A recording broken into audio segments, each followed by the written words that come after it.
And this is really the primary new feature here, which is you're actually able to set a custom range for your liquidity to be used in, right?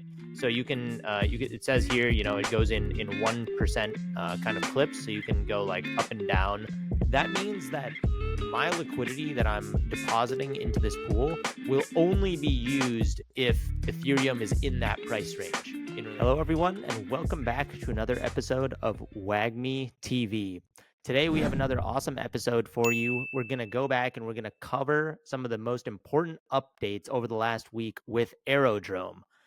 Before we get into it, want to give a big shout out to all the new subs and stuff who are here from our previous Aerodrome video.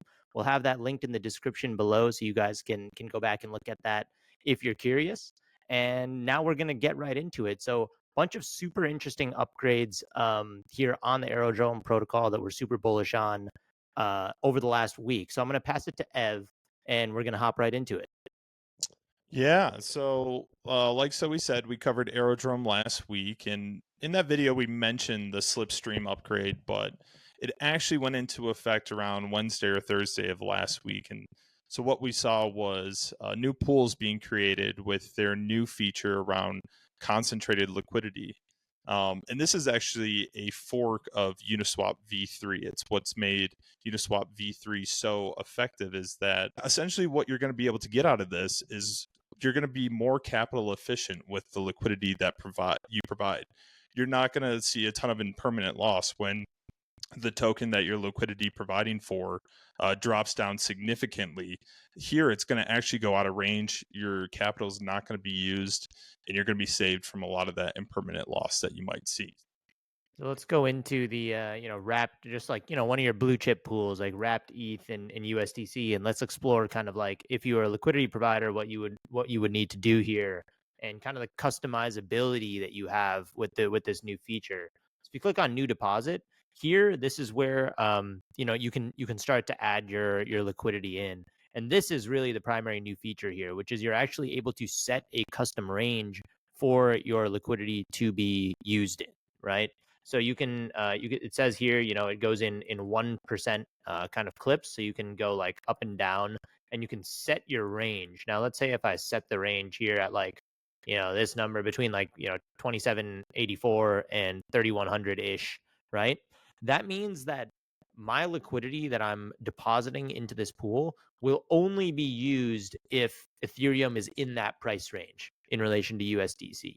If it goes out of that price range, then all of a sudden my liquidity is not going to be used anymore. This is useful in basically, as Evan said, making your capital more efficient. So you're going to be earning more fees, and your capital is going to be more efficiently used in this specific range. And you'll be able to, let's say, the price goes out of that range, you can then move your range up or down depending on which way the price moves, and that way more efficiently use your capital to generate trading volume and fees with your liquidity. So that's kind of like a bit of a brief rundown on the new feature. The biggest thing with this feature is competing with Uniswap. So right now, Aerodrome, as we all know, and as we kind of covered last week, has kind of become the hub on Base, in the Base ecosystem, for all things liquidity, which is awesome. It's the reason why we're all super bullish on it. Obviously, Coinbase and stuff has backed them and everything. It is the liquidity hub. Now with this, they're trying to become the volume hub. And so we're going to go into some of the data around that volume, and specifically what they're trying to capture when competing with Uniswap. So I'll pass it over to Sia to kind of go through some of the specifics on the data. Absolutely. Great breakdown there, Zoe. So just going into some of the volume and TVL numbers, we're going to mainly focus on volume, as Soham alluded to. But just want to hop in here really quickly on DeFi Llama and just show kind of where it's at currently right now, right? And as Soham was saying, obviously Aerodrome is kind of the king in terms of TVL on Base. Obviously Uniswap is a close second, but still, a 3x difference between these two currently. If we scroll over and look at volume really quickly on Uniswap, typically this number on a 24-hour look back is around 150 million. Today seems to be a little bit, out of the norm, a little bit higher than normal at 335 million, but typically the benchmark's around 150 on a daily basis. And so with that 150 number, I think it's interesting now to go and actually look at Aerodrome more specifically on its own, and break down some of that volume from what we're seeing and how that compares with what Uniswap is doing on base. So if we go over here to this Dune Analytics dashboard, we're going to see two charts that we want to focus on. First is going to be the volume by epoch.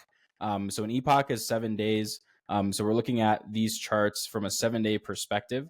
And if you look at how much volume they're doing from a total perspective in that 7-day period, Aerodrome's doing about 75-ish million a day.